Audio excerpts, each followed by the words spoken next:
Hello, good morning and welcome. It's Monday, November the 24th, 48 hours before the budget. And today is the annual CBI conference where business and employers converge on a conference centre opposite Parliament.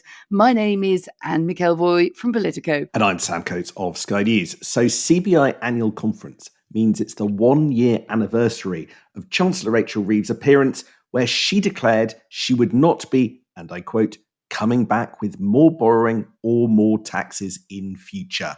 How, Anne, times have changed. Rachel Reeves won't be at the conference this year. Perhaps that's unsurprising given that CBI boss is warning this morning of death by 1,000 taxes to British business. So the pre-defence of the budget is going to be left to the business secretary, Peter Kyle. Not to be outdone, Sam and I will be hosting a special Politics at Sam and Anne's live this lunchtime on the stage at the CBI gathering in Westminster, and that is with the Director General, Rain Newton-Smith. If you're there, do come and say hello. Yeah, no, really do. I enjoy our live events. It's an opportunity for anybody in the audience to ask questions. Couple of other things just to put on your radar for today. It's a busy day and lots of fronts. Keir Starmer and Donald Trump spoke by phone yesterday about the president's new peace plan for Ukraine that proposes a land swap and Ukrainian demilitarization, which has shocked other Western leaders. President Zelensky did say last night that there were signals that President Trump's team is hearing us after a full day of tense negotiations in Switzerland. Anne has the very latest on that, and we'll hear about that in a moment. Also worth just noting, David Cameron, former Prime Minister, has disclosed he was treated for prostate cancer and has called for a targeted screening programme for men. He told The Times that he had received a particular therapy in which electrical pulses target and destroy cancer cells, so we wish him well. Indeed. Plus, MPs on the Culture Committee are preparing to grill BBC Chairman Samir Shah and board members, including Robbie Gibb, later today, alongside Michael Prescott, the former journalist who wrote that explosive report on alleged BBC bias. Now, this is a moment when the chairman, Samir Shah, needs to account for his performance and how this story, Sam, managed to mount into such a crisis mood at the BBC. Now, when she said those comments last year, it was a bit of a misspeak. The line to take at that point was that there wouldn't be tax rises ever again on the same scale that there had been in last year's budget. And she sort of just went a tiny bit too far. But having any of this on camera is just such a hostage to fortune because there are tax rises coming. If your words come back to haunt you in politics, your misspeaks most certainly do. In 2 days' time, Rachel Reeves will be coming back for more taxes and more borrowing, lots more taxes, quite a lot more borrowing. And all of that means that finally it is budget week, the big event, the son and lumiere for Rachel Reeves. Now, Sam, if this podcast had a mastermind specialist topic, I think it would be Reeves's 2025 budget. You would be a strong contender for the final. If it's Mastermind, we can only hope that we do better than David Lammy when he appeared on the celebrity version of Mastermind in 2009 and was asked who succeeded Henry VIII. He gave the answer Henry VII. So we could only do better than that, I would hope. Ahead of Wednesday, the weekend saw a slew of spending announcements, a freeze in rail fares next year, freeze in prescription charges, confirmation that the two-child benefit cap is going entirely. All of these adding to a black hole, which still has to be filled. For a government that's claimed again and again that growth is its top priority, these will indirectly stimulate the economy. And Sam, I gather you've got some fresh news about growth in the budget. Yeah, so a little piece of intel. So one of the things I've been tracking is what the Office of Budget Responsibility is likely to do on Wednesday when it comes to all its big forecasts. A lot of people have been tracking this. And one of the things that matters the most on Wednesday is what the OBR says about the latest growth projections, essentially what it thinks is going to happen to GDP. Now, I understand that for every year for the rest of this parliament, growth is going to be downgraded compared to what it thought it would be in March when the OBR last reported in its spring assessment. So compared to the forecast in March, you will get a lower growth figure.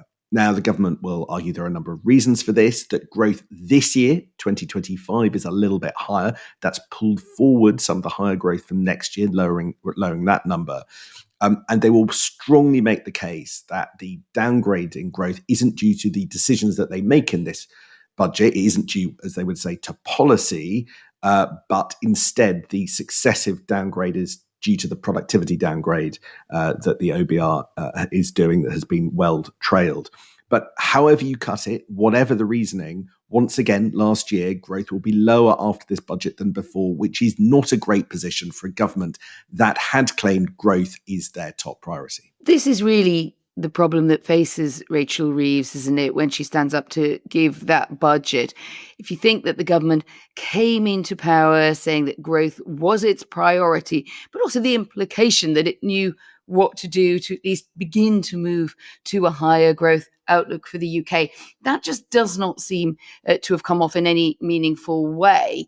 So what people will want to hear, Confederation of British Industry, it's got all the right people in the room and all of their teams just wanting to hear how the government is going to stimulate growth. Lots of warnings as we've reflected that this smorgasbord approach to taxes could be sand in the wheels for British business, but there may be something coming that could be a bit more welcome.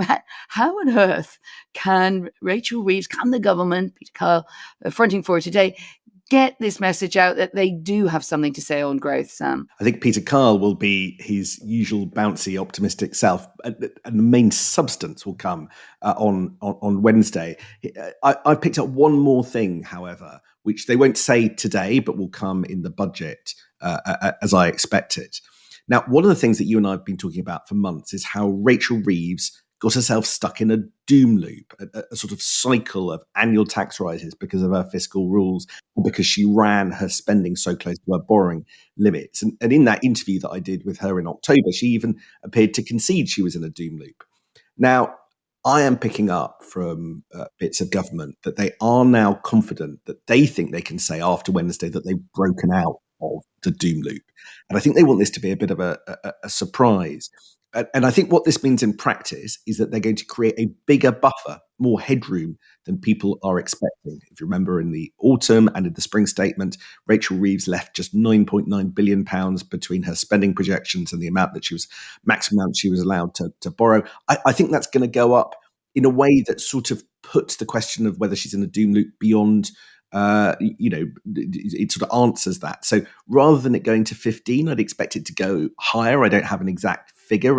I don't know that it'll be as much as 20, quite as much as 20. But I think that they're hoping that on Thursday morning, people go, well, at least we're not stuck in that endless cycle of tax rises. So that might well, I think, be one of the positive surprises when we actually get to Wednesday's budget. Interesting. And there's also been movement in recent days over the so-called mansion tax. I think, Sam, you mentioned last week that they were concerned, in the words of your source in government, not to hit grannies in Brixton when bringing in a levy on council tax bills. Small pause there to say this granny pathos. It's just political granny pathos drives me a little bit crazy. Nobody ever talks about granddads, do they? There's a kind of soft sexism there. Back to the main. The Times this morning reporting the starting point for this tax will be 2 million, not 1 or 1.5 million. But that means it hits 100,000 homes approximately, not 300,000 that would have been captured had it been, say, 1.5 million. So it's less money that comes in from doing it, but it's bigger, houses wealthier people, granddads, grannies, and just people. The average extra payment, the Times says, is a substantial $4,500 a year. The tax tapered significantly. So it really will be your rather more splashy properties who pay the most. I think the mansion tax introduction is going to be a big moment on Wednesday, not least because although it doesn't affect many people this time, there's always the danger of tax creep, and this can be a revenue raiser that increases in future. And I don't want to be boring about this, Anne, but this is yet another measure that people said wouldn't happen and wasn't trailed in the manifesto. So in August 2023, when asked about a mansion tax, Rachel Reeves said, "We have no plans for a wealth tax." And many people would equate a mansion tax and a wealth tax. We don't have any plans to increase outside of the plans in the manifesto. June 2024, Shadow Cabinet Office Minister Jonathan Ashworth, "We are not doing council tax rebanding." Now, there was a 2024 LBC interview where Keir Starmer was pressed repeatedly about council tax rebanding questions and just sort of sidestepped them. But it feels to me that is the extent of the electoral mandate, that the sort of permission that he got by not answering the question in the summer of last year. And so I suspect some people will feel aggrieved that they've gone for a measure which at least some members in opposition said wasn't going to happen. I think the electoral mandate is looking rather like the small print. If you've signed an unfortunate insurance contract, you get the vibe. All of this is coming as the government confirmed over the weekend that spending on benefits would rise. The 2-child benefit cap has gone entirely, or will be gone entirely, and it's costed at around 3 billion. That the Treasury also issued a release about the scale in the rise of the state pension, 4.8% because of the triple lock. That will cost around 7.8 billion. These numbers are starting to add up.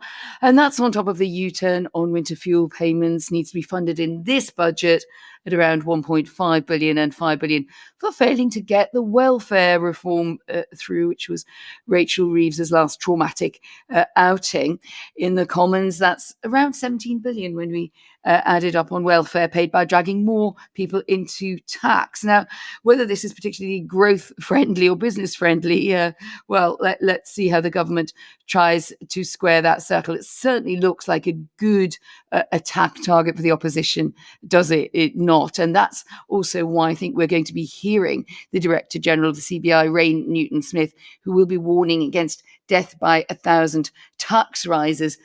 She's calling for no more of those. It'll be interesting when I think we're going to be speaking with her later, Sam, whether she says this is already too much or whether she's sort of taking it as a baseline to hold the government to no more tax rises. Yeah, Peter Carl's got quite the job today, the relatively new business secretary. He promises in his press release he will set out a vision for optimism and economic growth. Good luck, Peter.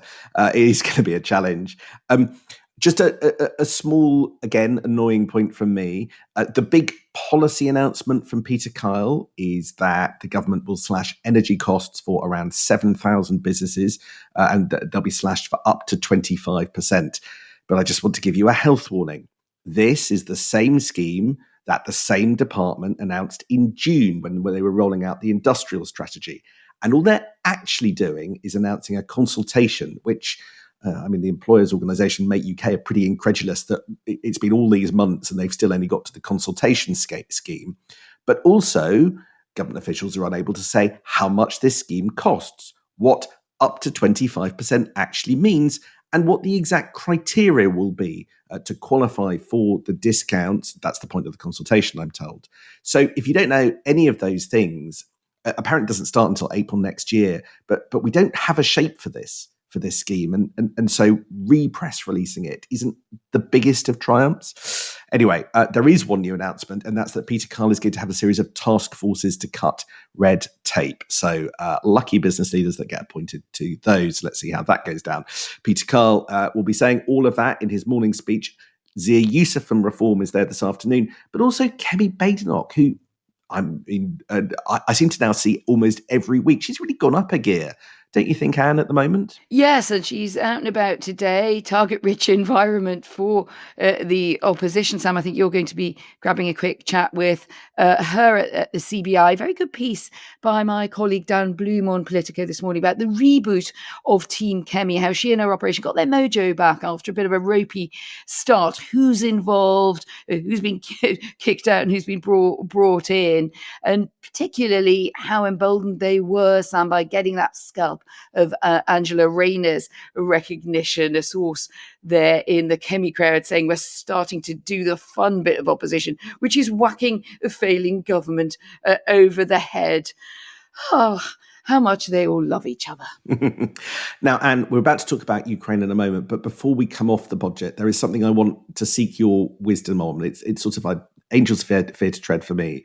But I want to know what you make of the interview in the Times with Rachel Reeves on Saturday by Tom Baldwin, journalist and part-time advisor to lobbyist Strand Partners, as we know.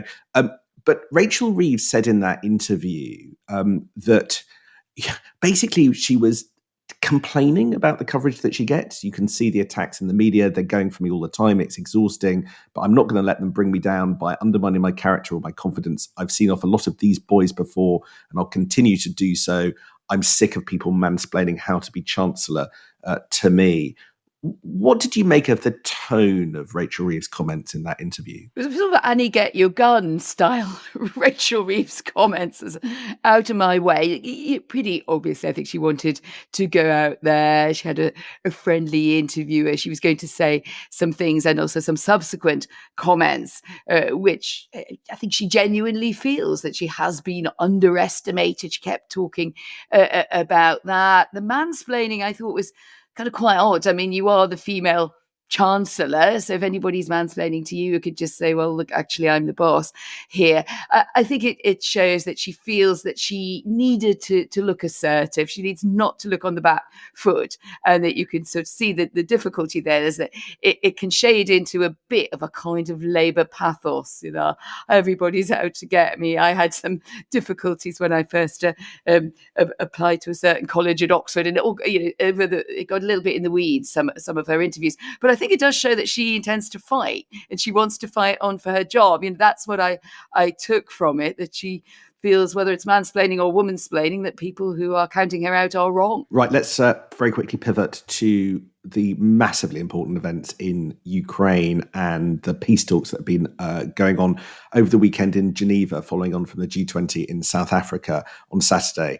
Anne, do you want to bring us up to date with where we are? Yes. Now, this is really the new or amended framework proposal to end the war. We've seen the US Secretary of State Marco Rubio is claiming progress on a deal to reach a durable ceasefire. It looks a bit like a switch of lead on that, Sam, from Steve Witkoff, who originally formulated the plan, this 28-point peace plan, which did look very much as it was on Russia's terms, and there was possible bit of a pratfall there when it looked like it had been translated from the Russian. So there's been a bit of a reframing of that. Now, the deal is not one that Ukraine welcomes at all. It requires land forfeiture, places restrictions on its armed forces and on some of the potential activities of its armed forces, which has long been an aim of Moscow, which is to defang the Ukrainian military. But there does seem to be some movement for a start that the size of that cap would be lifted, and it's a very sizable Ukrainian army that would result. It is worth pausing to say that Kyiv is running out of men and money to pursue the war, and that we do seem to be close to the end of the road on the degree of heavy weaponry that the West is prepared to send, and even that can't entirely make up for that shortfall in fighting troops. Someone very recently involved on the UK side in all of this is saying to me that the coalition of the willing, those European supporters and others of Ukraine, not really in a position to do very much more here without the US. So the focus is quietly turning to amping up the security guarantees for Ukraine instead, to fend off any repeat of the invasion. One person we haven't heard from in all of this, Vladimir Putin. I had a quick look, my favorite Monday morning reading of the Kremlin website, to see that Putin's been visiting heads of his army a couple of days ago in uniform. Video on the Kremlin website. Now, that is unusually prominent and a signal, I think, of his engagement with this. But the question is, if this is changed, the terms benefit Ukraine a bit more. Will Russia accept it? There is still no guarantee that this will happen or that the deal will stick, even if it's put on paper. That's absolutely fascinating. I'm going to remember your comment just there that the coalition of winning is just not in a position to do much more without the US. It's absolutely fascinating. I have to say, Anne, you have been ahead on this story all last week. And will, I'm sure, continue to be. So stay tuned for your updates on that. I find them fascinating. We ought to just bring the shutters down, though. Busy day for all of our listeners. So we don't want to bust too far over our 20 minutes. Come and see if you're at the CBI. Otherwise, we will be back in the morning for Tuesday's Politics at Sam and Anne's on possibly the most important week of the political year. See you there, or back tomorrow.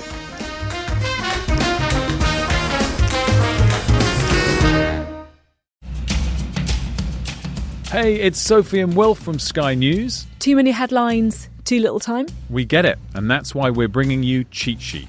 10 minutes every weekday morning. All the big stories from politics to pop culture, minus the noise. No doom scrolling, no spin, just the stories that matter from two people who live and breathe the news. Cheat Sheet with Ridge and Frost from Sky News. Follow Cheat Sheet wherever you get your podcasts.